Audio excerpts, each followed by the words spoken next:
the only solution to that then is to ban all guns. And what's so wrong with that? We're literally the only country in the world that feels the need to self-defend against. It's much harder to get a gun in London. So when tourists come, should they then arm themselves? Like, is that when tourists come, is that what they need to do? Like, first off, let's go get a gun so we can make sure we're straight. I personally, please don't say yes. What? You're gonna say that's what they should be doing? I wish, when I go to other countries and other places, I wish I could.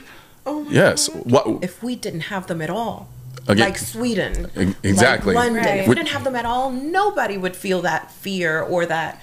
And I have no idea if that person is carrying. Like, what is the point of or the need of open carry or concealed carry? Like, what? Why do I need to leave my home and not know who's carrying a gun and who is carrying a gun, whatever state I'm in? Why do I have to feel that outside of my home? That's what you said. You're like, why would we need to carry them if they didn't exist? Right. So, and then my thing to you is going to be, why is that so bad when there are countries that are doing perfectly fine without them? That we need guns to fight the government. Yeah. To potentially fight the government. Potentially fight the government. Like, but how? Why are you so anti-banning guns altogether? Welcome to another episode of the Colion Noir Podcast. And today joining me, I have some very lovely guests. Off camera, I told them I was going to make them introduce themselves because this one here was very reluctant. Would you like to do the honors? Sure. My name is Chrystal St. Clair, and this is my best friend, Beverly Cruz. Hello. A New Yorker and a Brit. Yes. I couldn't tell you were Brit, though. When we originally met, yeah. But no, so we met out and about. I think it was Sunday Fun Day. And we were all kind of just having a good time. And then the topic of guns came up. Who brought it up? Who was it? Was it you? I was actually going to ask, is that something that happens when you're out? Does that always pop up? Because it was so random. It was just like... It was my business partner. I think I remember now. Because I usually don't. Like a hat. It was like there was a hat on the chair and I don't remember. Yeah, because he was wearing one of my hats. I think it was the Need Money for Guns hat. Yes. Yeah. And so he was wearing that. He likes to do that. It's because he knows I won't. Because usually in public, I was kind of I'm pretty chill and mine. Yeah. And then, that's her for you? Okay. Right, yeah. All right. So you're the dagger I need to deal with now, huh? But what you did say something that stuck out to me. You were talking about having, you being from London, and having a hard time having friends come out to Texas. Mm-hmm. Now, why wouldn't they come out to Texas? Yeah, well, America as a whole, I think like outside of America, the general consensus when it comes to America is it's a very dangerous place. Mm-hmm. And yeah, like people feel like they're going to step one foot in the airport and get shot and killed. Like that's it. And people just aren't used to that. Yeah. So that's do you think that's a predominant view that most people from London have, or do you think it? I would say, so my view isn't just like, UK based. It's more so I have friends all over the world, and that seems to be like, I won't say a running joke. It is a joke because of course I live here and that's not my reality, but it is everyone's kind of opinion from different countries. Yeah, concern, so to speak. Gotcha. Do you think it's more so from the media side of it? I'm assuming it would have to be the media side. I doubt it would be from personal accounts. Yeah. I would definitely say the media side. Okay. Yeah. So like in terms of, are we talking like the mass shooting component or? I think it's a multitude of things, right? So I think with our generation, we are more active on social media. So we get even the smaller or lesser amount of news as opposed to maybe our parents that are more focused on like, mainstream media. Like they watch CNN every day, like that kind of thing. So I think people in our generation, we're hearing about something as simple as club shootings and like school shootings. You can go anywhere and get shot. And school shootings, I would say, is more on like the the national worldwide level, but we're hearing about the club and the strip club, and literally everyone knows someone that has been the gas station. Someone knows someone that's been or heard of someone that's been shot, in like the most random instances. So I think the fear really stems from that, less like school shootings and like that kind of thing. Yeah. So the funny thing is for me, and I can't really fault them, I guess, too much for that, because if you flip it for me, it's stabbings. Like the idea of going to to London for me, I don't want to get stabbed. Yeah. And a lot of that perception comes from what I see from the media side coming from that end, right? Now, do I truly believe if I'm going to go out to London, I'm going to step off a bus and get stabbed immediately? No. I think a lot of it has to do with where I am, where am I going, what am I doing? There's a prevalence of, you know, like I'm probably not going to walk down the street at night wearing a Rolex in London because, you know, that's a thing. That is a thing. And to a certain degree, I think it happens.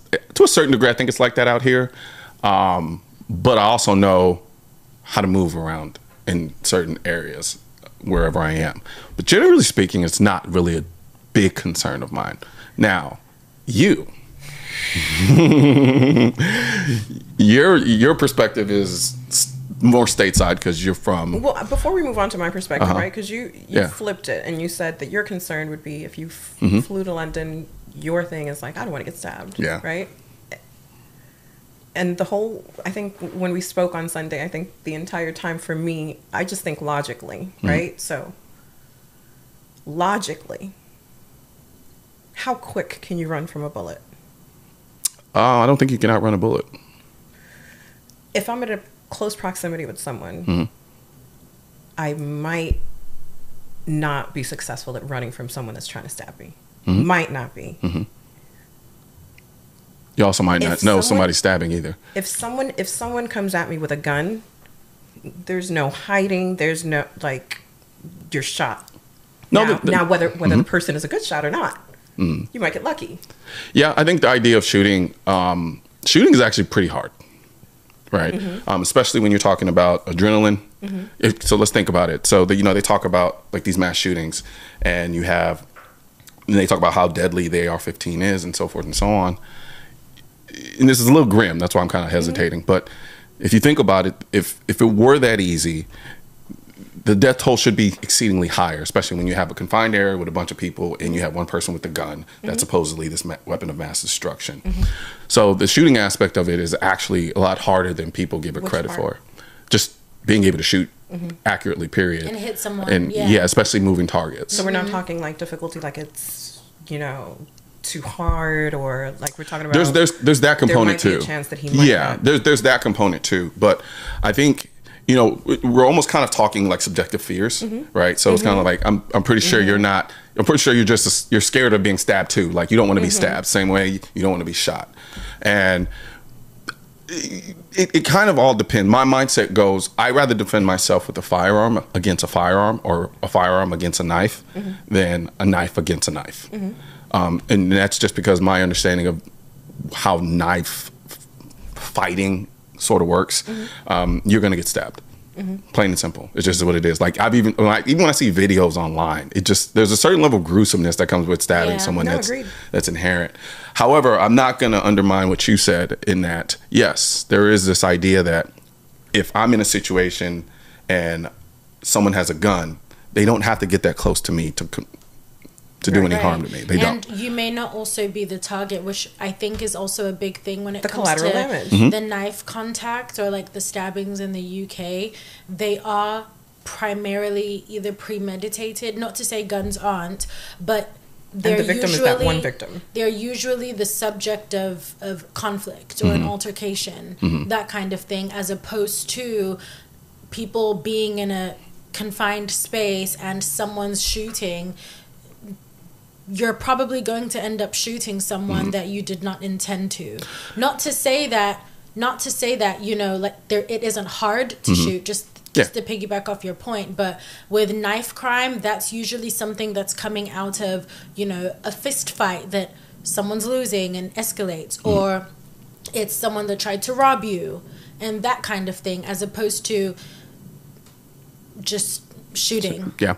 Well, the thing about it is that shooting is the same thing. The vast majority of the violence that comes from the gun violence that happens in this country actually happens the exact same way in London, right? It's usually interpersonal beefs.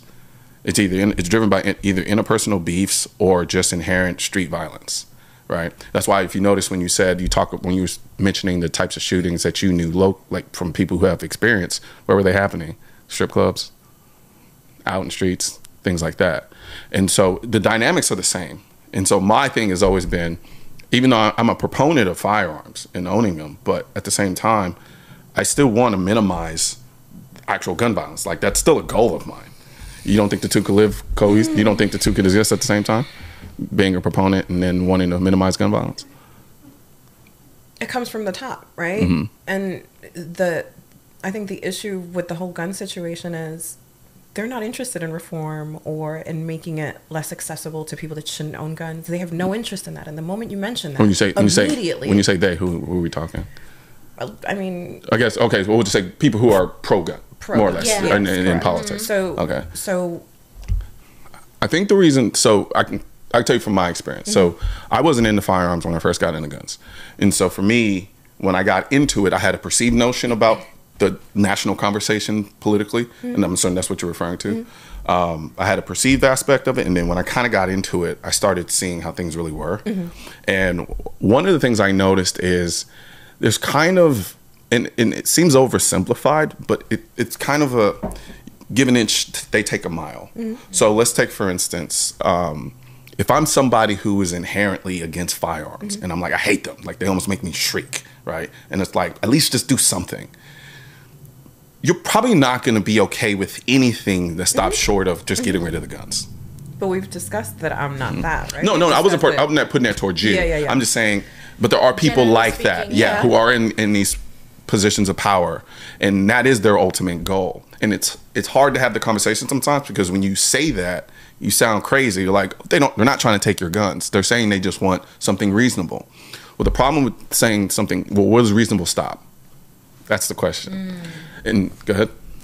So it's more reasonable to just let everyone have access. Well, everybody doesn't have access. Well, okay, I mean, I'm gonna be fair. So when you say everybody have access, are you talking about everybody legally having access? No, you're good. Photo. Yes. Yeah. Sorry. Yes, legally.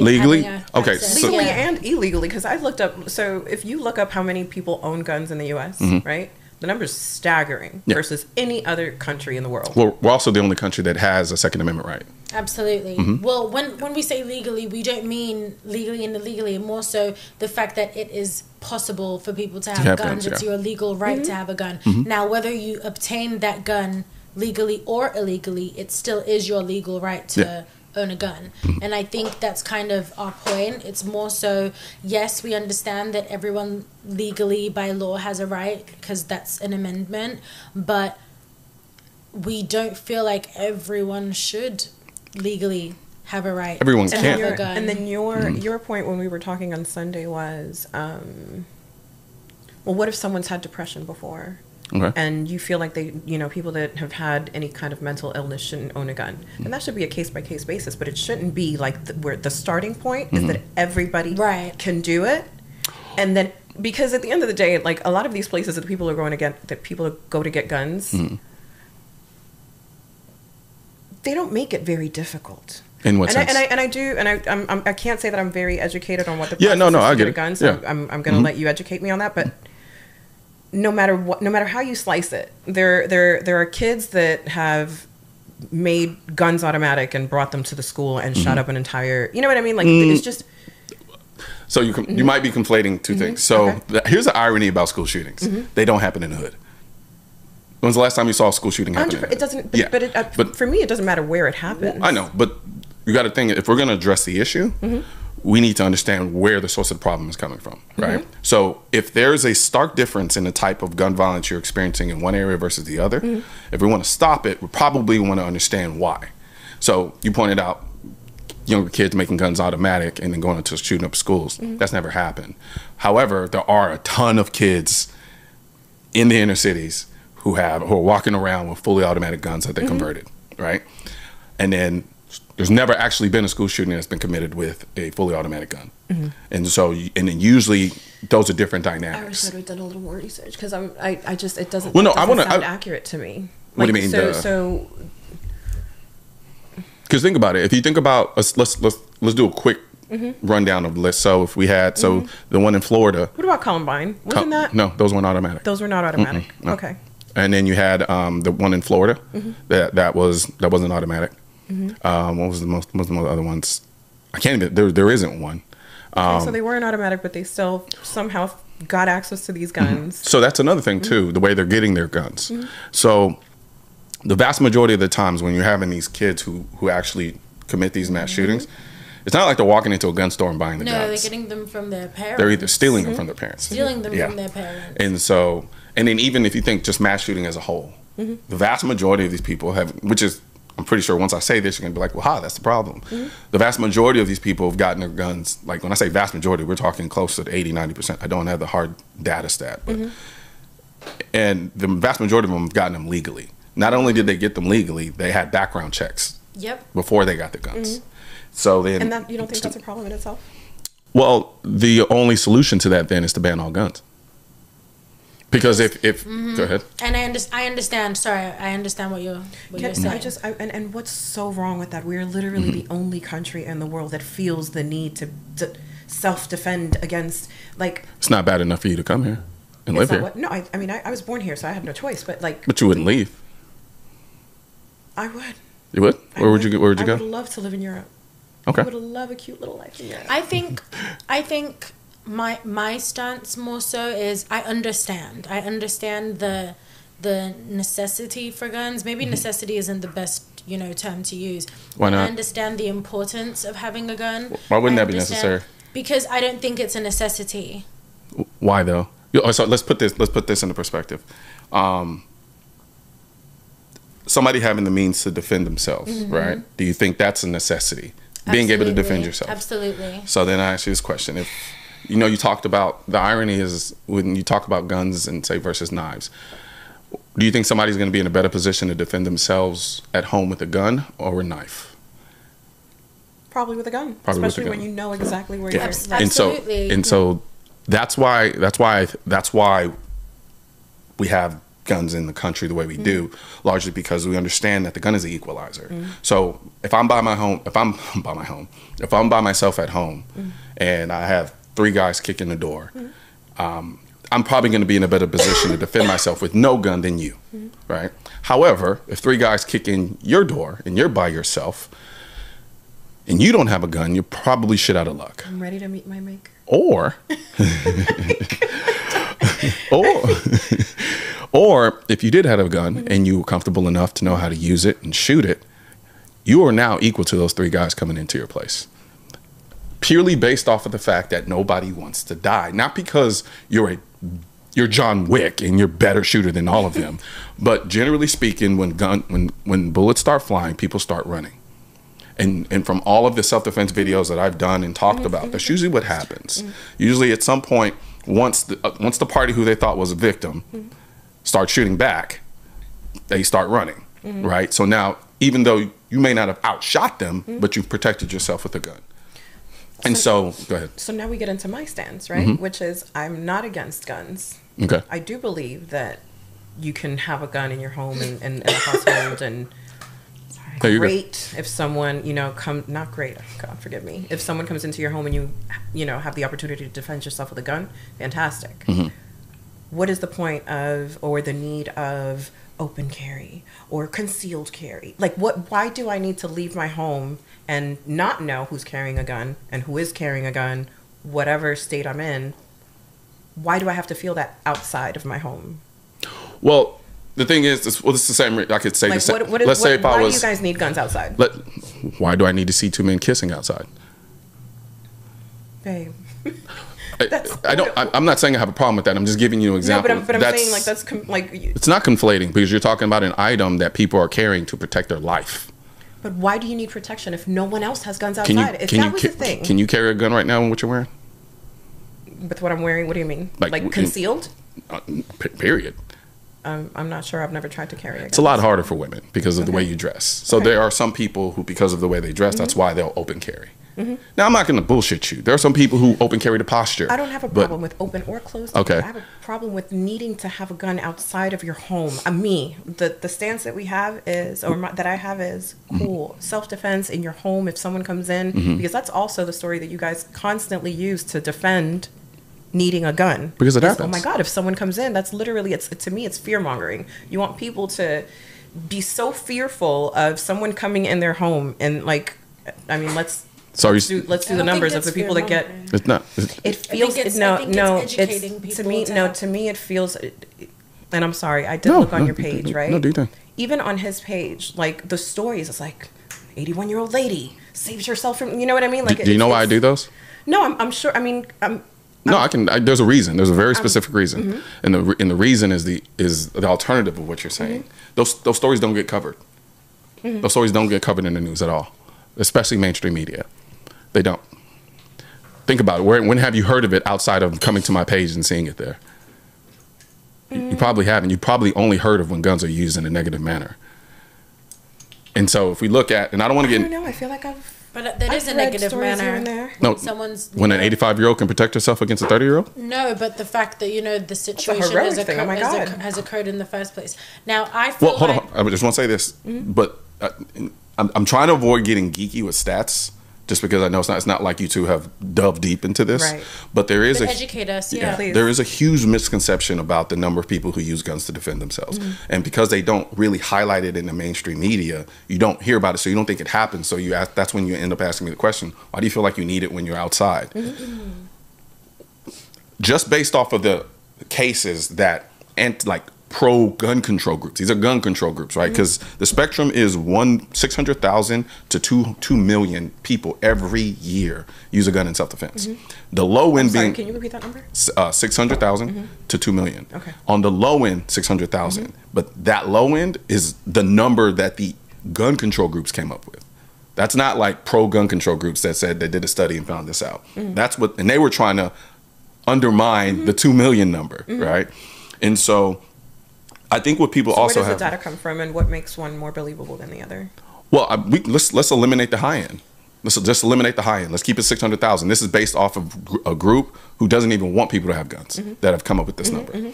And so we have what? We have 300 million people in this country, right? So every year, about 40,000 people die every year from gun violence. 600,000 people every year defend themselves with a gun. You kind of get where I'm getting at with respect to that. Yeah. And so the idea of why would anybody need to keep a gun outside of their home or carry a gun on them? Well, most of us spend most of our time outside of our homes, right? And so we don't know what can happen. Like you brought up mass shootings, for instance, right? People have stopped mass shootings with their guns. And so now I'm not saying you have to carry a gun for that reason, but those are the reasons why people carry them, because it's honestly a very low undertaking for something that can be so valuable when you need it. But the reason we're carrying or that you need it outside of your home that you're describing still goes back to if we didn't have them at all. Again, like Sweden, exactly. Like London. Right. If we didn't have them at all, nobody would feel that fear or that. And I have no idea if that person is carrying. Like, and that's just, that. And that's, when we do see someone carrying, we don't have any type of inkling that But that's just it. Might come to do me harm. But you were also the person that brought up the fact that why is it every time we have this conversation on the political side, why don't they want to compromise on anything? Because inevitably the ultimate goal is what? You just said it. To ban them. Yeah. But that's what you said. You're like, why would we need to carry them if they didn't exist? Right. So, and then my thing to you is going to be, why is that so bad when there are countries that are doing perfectly fine without them? Okay, let's put things into perspective. Yeah. So, let's take into account, like I gave you the example of being at your home. Do you think if we got rid of guns that home invasions would just stop? No, they wouldn't. No, they probably get worse. They get exactly. So for me, like I said, I could take care of myself, but my mom has a gun that I gave her, and I want her to because she lives by herself, right? And so I don't want her to be stuck in a situation where she has nothing to defend herself with. And now, so in a perfect world, you would think that if you got rid of all the guns, there would be no issues. But you're from London. There's still violence there. People still have guns. Exactly. And they're not even supposed to, and they're not even, and these are fully automatic. Right? That creates an unfair advantage for people that do have guns. And I understand. I don't think that, in the perfect world, I believe that no one should have guns. But like I said at the beginning, I do understand the importance of having guns. I have a friend that literally 2 days ago, people broke into her home and she has a weapon, but it wasn't on the floor that she was on. So she had to literally hide in a closet. And I mean, I do understand the importance of it. Thankfully, nothing happened to her. But at the same time, just like she said, I do think that when it comes to, you know, home invasions and things like that, it's really important to have something to defend yourself. But you just have a problem with it outside of the home. I have a problem with it outside of the home, but I also have a problem with people using it and carrying it for, you know, or us ignoring that there is so much negativity and like horrible outcomes that come with people carrying their guns. Like, yes, it has all these great benefits, like to protect yourself and potentially stop mass shootings or whatever the case may be, but there are a lot of people that are just not using it for, you know, like we're talking about stats, right, of people that protected themselves and people that have died in, you know, gun violence. But I do think that there are probably a lot more numbers. I think that the number of 40,000 people a year dying from gun violence sounds very small. No, that's established. That's absolutely established. Okay. Yeah. Okay. Now I'm gonna break it down. Yeah, good. I'm gonna break it down even further for you. So that's 40,000 people every year from gun violence. So within that, there's different types of gun violence, absolutely, right? So that even includes gun violence where people use a gun to protect themselves. So if somebody breaks into my house right now and I shoot them in self-defense, that's considered in the number for gun violence. 65% of that 40,000, 65% of that 40,000 are self-deletions. And I'm saying self-deletions because you can't say the S word on YouTube. So 65% of those are self-deletions. So that means the actual number and that number is also included, is what we're saying? Yes. Yeah. So the type of violence we're actually really concerned about, not saying we're not concerned about that, but that's a mental health, emotional, like that's a them thing, right? What we're talking about that we're actually concerned about, that you're concerned about, and I'm concerned about, which is why I carry a gun, which is why you don't want people to carry guns or have guns, is actual gun violence. I mean, I'm talking someone murdering another person. Fatalities, yes. No, not fatalities, because harm. Yeah, harm to another human. Well, no, I'm talking about purposely going out and going to kill, murder someone. Okay. Yeah. Now, that's about 12 to 15,000 people every year that die from that. With the vast majority of that happening, you want to take a guess? It's in our inner cities. The same way that the knife violence that you're seeing, I'm pretty sure the knife violence going on in London aren't happening in the most posh places in London. They're happening in our urban environments, within those urban environments, the more economically lower parts of parts of those environments, which is why I was saying before about breaking it out and understanding what's driving it, right? Because if you think about it, if 12 to 15,000 people every year are actually murdered, like this is murder, right? And it's happening in a very specific place, in a very specific part of your country, there's a problem there that needs to be addressed. And it's not being addressed because there's a consistency there. It's usually in a lower economic environment. These kids are usually young. And there's usually in that area a narco economy, drugs, gangs, all of that stuff, right? So if we understand that, focusing on a firearm, saying, oh, well, we need to create laws to ban firearms from who? Kids that are already buying them illegally? We already have 400 million guns in this country. They're not disappearing. And in a country in a place like London, where you can't really own a gun like that, they still have guns in those places. So if we understand that, regardless, they're going to get their hands on guns, what do we do to prevent people who are of a younger age? We're talking 17, 18, 19. Why aren't we focusing our energy on addressing that to mitigate it? What would be ideal for you? Like, what's your solution then? In terms of what? Of that, like, right? You've identified that's where it is. I've identified that as being a socioeconomic problem, and I did a series on this to demonstrate that and to talk about what possible solutions are. Right. So if we're understanding that these, like, when's the last time you heard about two black kids in a BMW doing a drive-by in the suburbs? No, you don't. No, you don't hear about that, but because it doesn't happen. But you do hear about, black people getting, put in those situations in general. I don't think it's an age thing. I think an age thing is more concerning, but I don't think it's an age thing because, we're in our 30s. We hear of, and we're not in that type of environment at all yet. we hear about people being, you know, put in those situations or people getting killed. Like, I know people that have come to Houston on vacation from the UK and been killed. So these are people that were, you know, affluent, and that's the reason why I advocate for people being able to carry guns to defend themselves. Because even though the vast majority of that type of violence is in a very specific area, it doesn't mean it doesn't seep outside of that area sometimes and actually affect people who aren't engaged in that lifestyle. So why are we taking law and order that you guys are so, like, why are we taking that upon ourselves? Because you have no choice. If somebody bursts into this door, if somebody bursts into this house right now. In this house, we've discussed what's going to happen in this house. Okay. So let's say right now when we were driving up here, let's say we were driving up here, and then all of a sudden you had a car pull up in front of us and try to carjack us. How fast do you think the cops would get there? 30 minutes. They won't. So what would be our only option? Excuse me. Me opening that box in the back seat and dealing with the issue. How long does it take you to open that? Because it's very heavy. I mean, I understand. You have the option. That wasn't the only gun in the truck.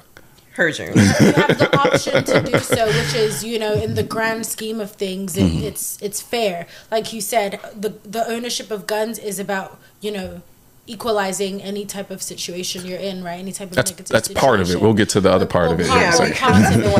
Or part of it. But I still feel like at the end of the day, there is still a huge like negative aura of fear around the country, like about guns, and I think it affects people that live here and people that don't live here, and I think unfortunately that is a big issue in America, or for America. So then the only way to address and deal with that is to do either one, educate people about firearms, have them experience it and understand it, or ban them.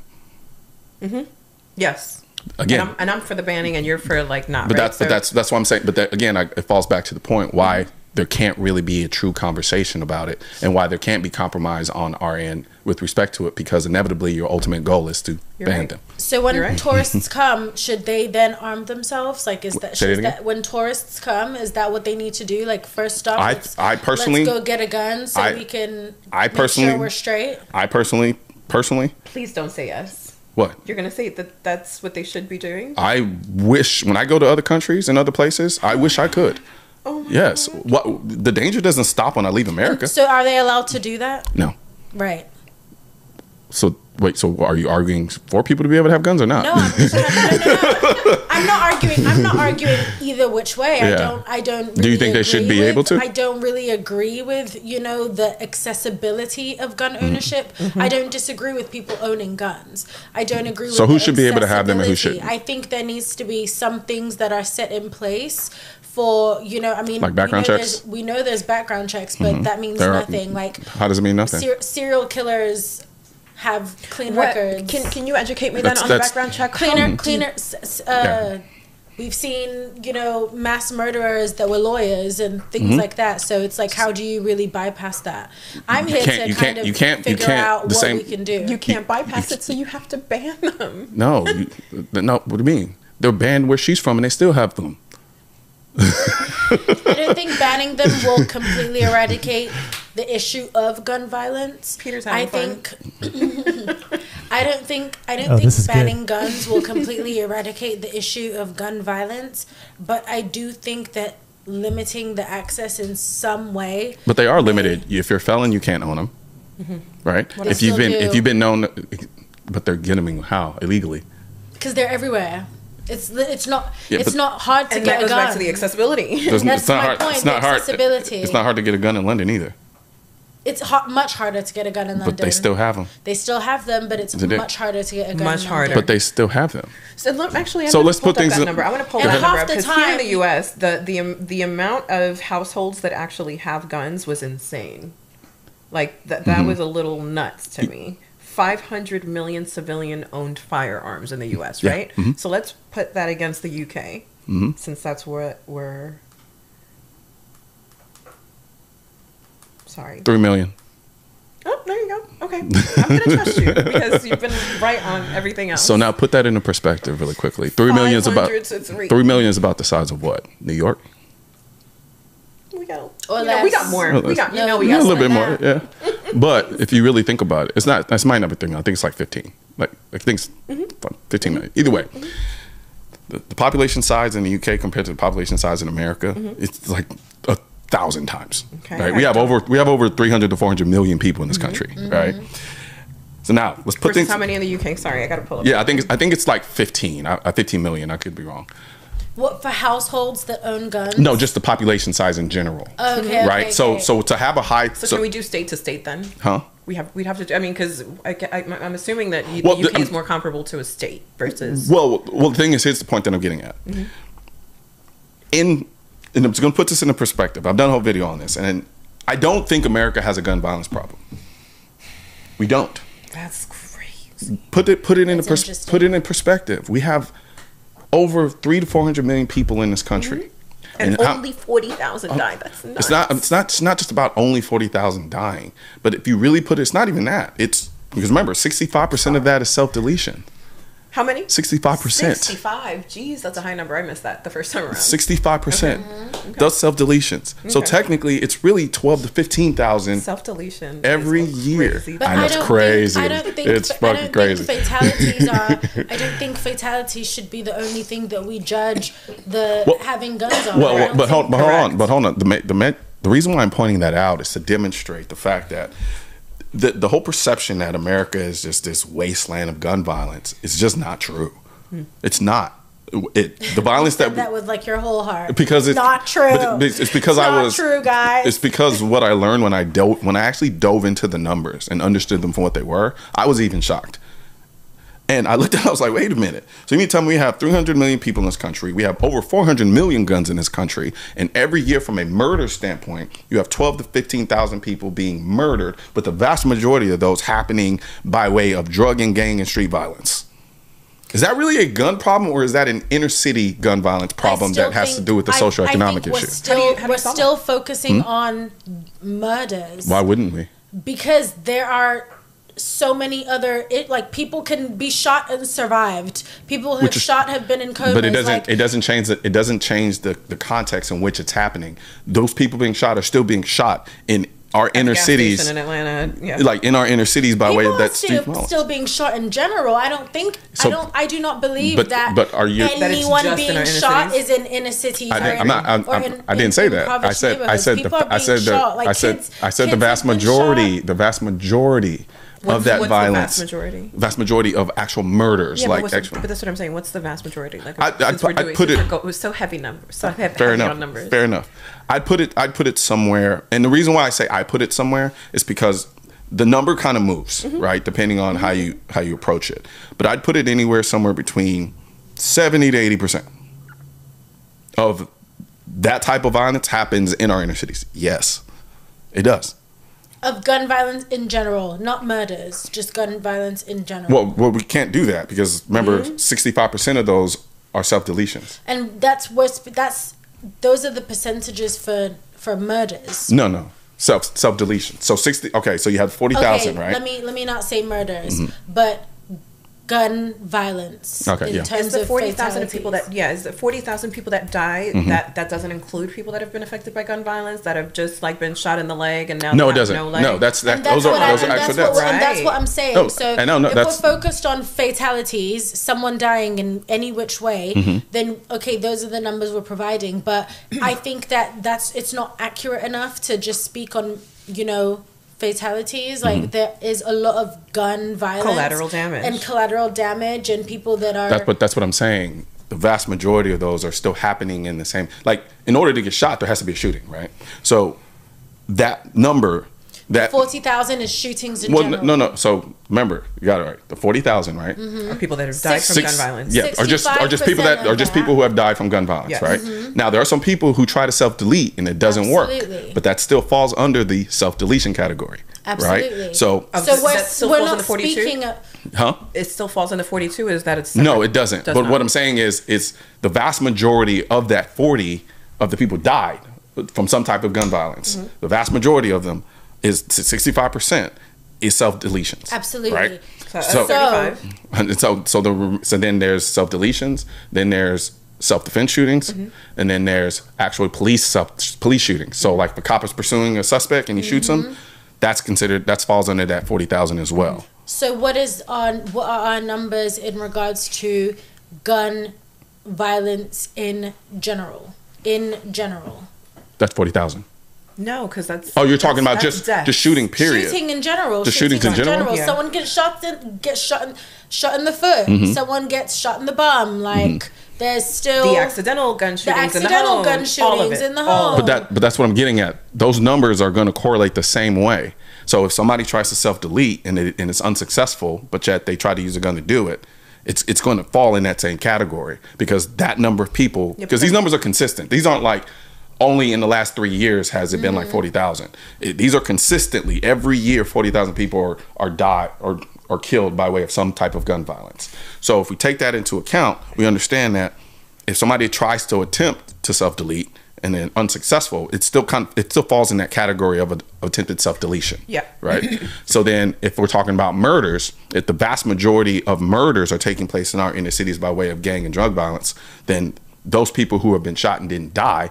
Because, yes, there are a ton of them in the inner cities who have been shot and they just didn't die. You're saying the people that are affected by gun violence that have not died are also in the inner cities. Exactly. It's happening the same way. I don't know that that's the point or the issue, right? The reason why I divvy up those things in that manner is because, like, for instance, self-deletions, we're going to address that in a different way. Yeah. Right? Because let's understand one thing clear. 400 million guns in this country. Mm-hmm. They're not going anywhere. Mm-hmm. They're not.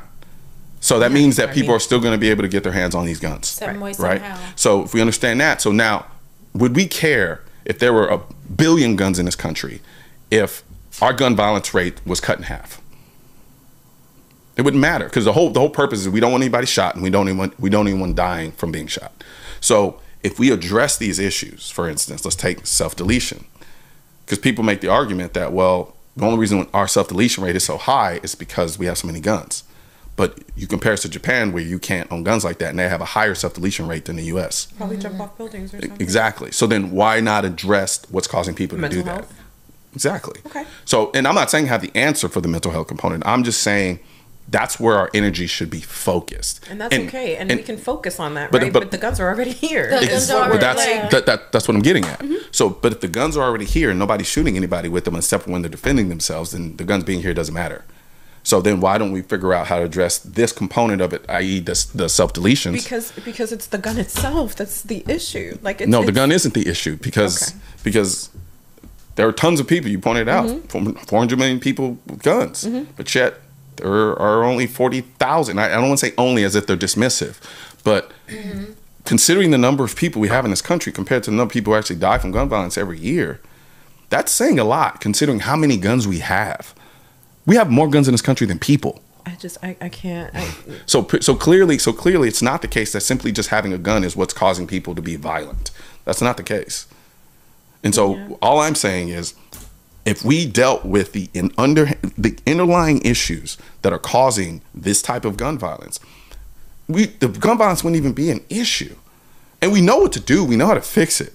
That's the thing. That's what's so disgusting about it is we know why, but there's I'm not going to get in too deep on the side of this, but if you notice, every single one of these places are run by a particular party.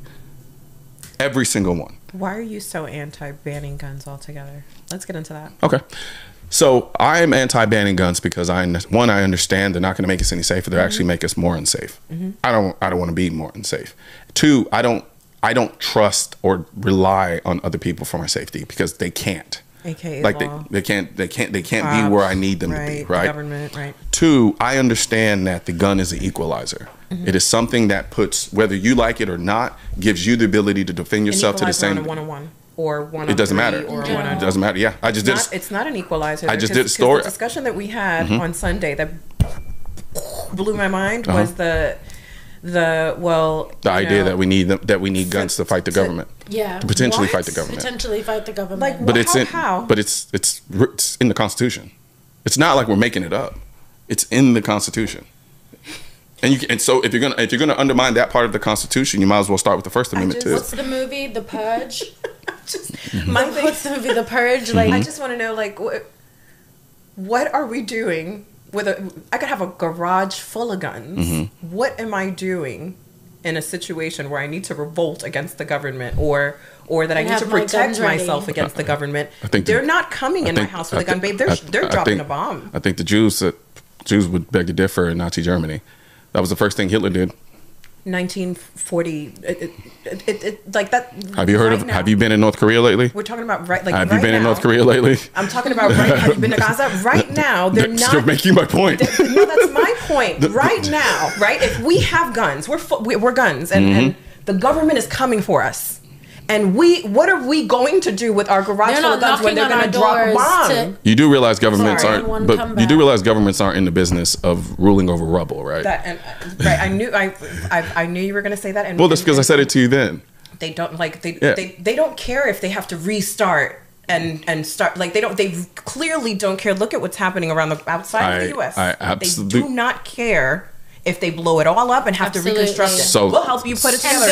So hold on. So you're telling me that you understand you can't trust the government because they don't care about restarting, and you think that we should not have the ability to possibly fight back if that same government that you don't trust. It's by the government. I'm gonna go. But see, because what is my gun gonna do to a bomb? That is the way you want to go out. There are millions of people. There are millions in this people. There are millions of people in this country who will fight. Who are willing to fight to stay alive. They want to ride at dawn. They would. No, it's not a red dawn. Oh no, they want to ride at dawn. No. Actually, it's not just that. It's there are people like think about it. Go out fighting. We have examples of it throughout history. Every single time. Look at the Haitians. Look at the Haitians. They fought back and they won. Did they? Yeah. In history, yeah. But now, what are they going through now? Yeah, but they still won. I'm not undermining the fact that the state of Haiti right now is probably not in the best place in the world. But now look at the alternative. If they hadn't, look at the alternative if they hadn't fought back. That's all I'm saying. Now, the way they divvied up and handled the negotiations after they won and took over, that's a whole nother matter, right? We can get into the details of that, but that's a whole nother different story. All I'm saying is, let's put it in perspective, right? There's a reason why that it's written in the Constitution that we have a Second Amendment right. Do you understand the reason why, the history behind it? Yes. Okay. So I'm lying. I don't. That's fine. I'll give you a quick. I'll give you. Actually, I do, but I know that your listeners might not, so I want you. Fair enough. I'll give you the Cliff Note version, right? So we had our founding fathers who were like, okay, we were under British rule, people, right, under the crown, right, and so their guy. King George, I can't remember which one. It was the 5th or 7th. Yeah. So this guy, King George. This is history with Colion Noir, right? So he's like, oppression. They're like, we're getting tired of this shit, right? And so then at one point he's like, well, y'all aren't doing what we need y'all to do. So we're gonna send our troops over here and we're gonna put an end to all this stuff and reestablish our order. And then while we're at it, give us all your guns. And they were like, no. And they subsequently used those guns that they had, their own personal guns, to fight off the British and win. Now, with some help from France and so forth and so on. Yeah, but France was sure it wasn't just guns. I'm sure France came in. Well, they were giving us guns. Okay. That's the thing. They were supplying us guns. So after that, when we've established ourselves as an independent country, we were writing our document to establish it. They were like, all right, we understand that in order to maintain this democracy or this constitutional republic that we're about to establish, we have to give the people the power to protect it because we don't trust governments, because the last government we were under tried to oppress us. So what we're going to do is say, all right, within this document, they were fighting over it. Some people are like, we don't need a Bill of Rights because it's inherent. And if you enumerate certain rights, then they'll think that's the only rights they have. And then from other people like, no, we need to enumerate them so that they know. And a lot of people think the Bill of Rights tells us what we have. It tells the government what they can't do. And so that's what the Second Amendment does. It says, government, the right of the people to keep and bear arms, you can't infringe on it because they're going to need those guns in the event you decide to become tyrannical, which is why we have 3 branches of government. You can see the way our government is structured. Absolutely. They did not trust governments and they did not trust standing armies. So can I ask you a question? Yeah, please. What year was that? What was the Second Amendment established? preparedness 76, but it's like 17. And we're some night when it was actually ratified. What year are we in right now? We're in 2024. Okay. Do we think that the government has gone far past the point where we would win in any situation if we need to defend ourselves again against the government, or they've surpassed that? Like, I mean, did we win in Vietnam, or did we just leave because they were fighting too fiercely and it wasn't worth the cost? Did we win in Afghanistan, or did we leave because, you see what I'm getting at? It's not about beating the government. It's about making the cost too high to not be worth it. That's really all it's about. It's the same. There's a reason why a government only goes so far in certain things. You understand that the government. Peter is loving it. Well, it's just like a predator. A predator in the wild, a lion or whatever, is going to attack the weakest of the herd. It's just how it works. Because is not going to put up a fight. In life, you don't want to fight something that you could possibly get hurt. It's the same thing. I'm going to be honest. I didn't want to come on here because I'm really not that educated, and you already knew how we thought. But the thing, it's not. But this is the reason. I'll tell you the reason. Yeah, I'll tell you the reason why. I still feel the reason. The reason why I wanted to have this conversation is because it never happens with the people it should happen with, which is the people who are educated on this but are the opposition. They won't do it. There are people who are the leaders of anti-gun groups, and there have been third parties who are like, I want to set up a conversation with you and them, and as soon as they find out it's me, they won't have the conversation. And so the reason why why? Because their goal is not to actually have a conversation. Remember, their goal is to ban guns. So that for them it's useless. They don't I don't want it. Yeah. And then he might point out things that might undermine my goal. And because their stance honestly just doesn't stand up to logic and reality. And so the reason why I want to have these conversations is because it doesn't get to happen enough in the public space so that people can understand them and see them. Because there are a lot of people that follow me that are honestly in the middle like you are, or some are kind of like you. Like, I can see home defense. Like one foot in, one foot out. Yeah. But the thing is, we never get to explore these ideas and these thought processes in a way that's not overly aggressive or just shouting or fighting or gotcha and all that bullshit, right? I do feel a little beaten down. You might have done a little bit of a good job convincing. I don't know. Peter, stop. Okay. Well, I'm gonna do. But here's the thing, though. You ain't seen shit yet because we're about to go shoot. So I'm not gonna lie. I think have you shot before? No, I have not. I think I want to watch her do it. And you can. I'm not gonna force you to do anything. But I guarantee you, once you see her, Peter. I was literally I was just like you guys too, and then I was able to get my first firearm and whatever, and I started getting into it. But I still have some of the. That's why it's good for you guys to be on here, is because y'all represent the general public. Because what are you shooting? What are we? I've shot before. Like, what am I gonna have? I'm gonna make sure you're gonna and a rocket launcher. My goal. Peter, keep in mind when we go shooting, my goal is to convert you not to my ideological position, but to enjoyment of firearms. I got in guns enjoyment. No, I'm never gonna enjoy firearm, but. Oh, just you wait and see. They're fine. I'm telling you. Absolutely. I'm telling you. I've seen the most starkest of anti-gun people shoot a gun, and you can't. Shooting guns is fun. When it's done in the right. It's a form of enjoyment. Now, I do think it's in the Olympics. What's so crazy about it? Literally, and they look really cool. Did you see the Korean girl with the? Let's wrap it up, Peter. Did you see the Korean girl with the lens on her eye? She looked so cool. But I do think so.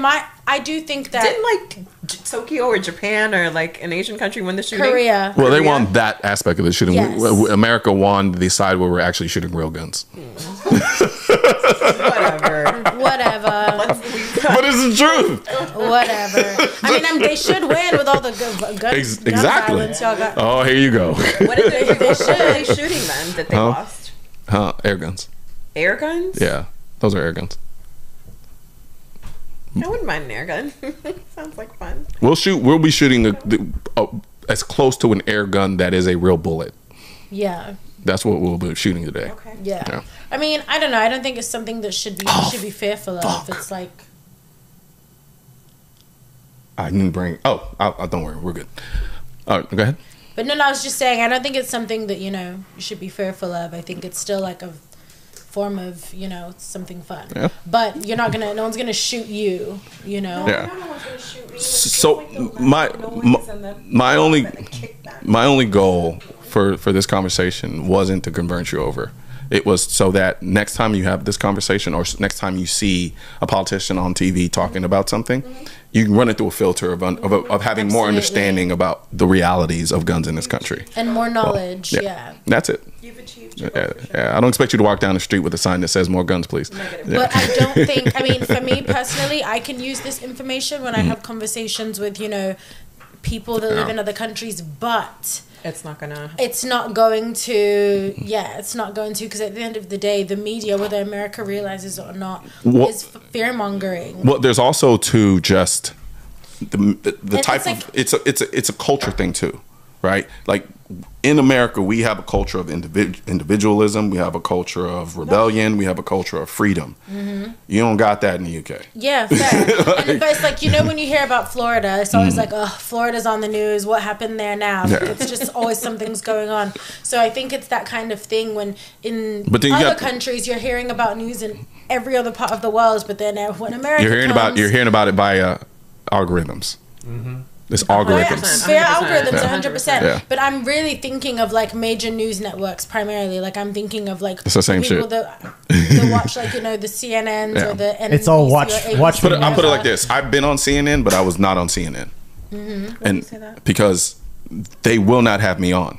They'll put them on. They'll use one of my videos to criticize me, which they've done before, and then brought in somebody else, but won't bring me on to have the conversation. Right, because it goes against. It goes against their narrative, and their only narrative they have is if it's not negative, we don't want it. If it's positive, we don't want it. And that's why we need more topics like this. If it's balanced, we don't want it. Yeah. Right. Because I'm more than willing to go on there. The only one who gave me a shot was Bill Maher. Big platform. Yeah, it was, but still a very selective one, right? Like, how do you feel about that conversation? Like, I think he was fair to me. Mm-hmm. He pushed back. He was fair to me. And when he pushed, I'm gonna go watch that. And when he pushed back, like, what was like? It happened. Stuck in any? No, it happened very much the same way it happened now. Okay. It was because at the end of the day, like ideologies are ideologies. This is why you have people who are more conservative, who are more liberal, and so forth and so on. Mm-hmm. But the one thing I've always been a big proponent of is do what you want as long as it doesn't affect somebody else.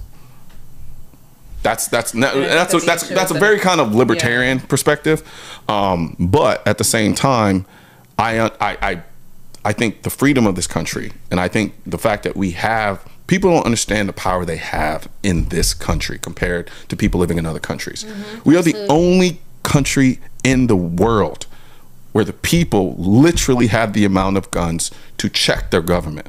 There is no other place. When anytime you make that argument, but because you're also from New York, so which is basically a mini UK. So, very attacked. But power can be responsible. There's a lot of responsibility that comes with that kind of power. And sometimes people don't want that responsibility, which is why they're so quick to give it away, right? There's a kind of warming effect. Oh, the government will take care of it. But if we look throughout history, the government doesn't make me feel warm. Exactly. And so that's why you have the Second Amendment, because because they understood them like, look, we're giving these group of people power to represent the people. But we also understand when you give groups of people power, those motherfuckers become corrupt.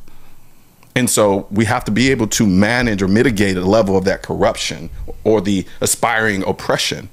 That's why when you think about countries that are severely oppressed, they're usually what? Monarchs, dictators, always, right? Mm-hmm. And so, but they understood, We're close. We're close. I know where you're going with that. Hopefully not. We don't have to. I'll spare you. But I think it's a good point. Yeah. I think it's a very, very valid point because we might meet them. No, come November. I don't. Even though I may have voted for particular people, doesn't mean I trust them completely enough to not want to give my guns up to say, "Oh, I now trust you." No. So let me ask you a question. So, you voting one way or the other, does your affinity for guns sway your vote? Very much so. Very much so. Yeah. So your fear, or not fear, but like your concern would be that, So the one thing I understand is that because I don't want to. We don't. I don't even. I feel no, like no, we you're turn fine. into that. And No, you're fine. Yeah, different conversation. So the beautiful thing about guns in this country is the government can really only take them if we give them permission to. And the way that they're trying to undermine it now is to change the culture, right? And so the way you change the culture is subtle things, right? Turning gun emojis to water guns. And it seems silly, it seems brash, but when you start thinking about subsequent generations, it starts trivializing the idea of firearm ownership. So if you take away, for instance, if you take the gun emoji, turn it into a water gun, which emojis is one of the primary ways younger generations communicate with each other, and then you don't teach them about the history of this country or why the Second Amendment is important, you start to invalidate it to the point where then when they come up and say, we're going to pass a law to ban all the guns, they go, yeah, let's do it.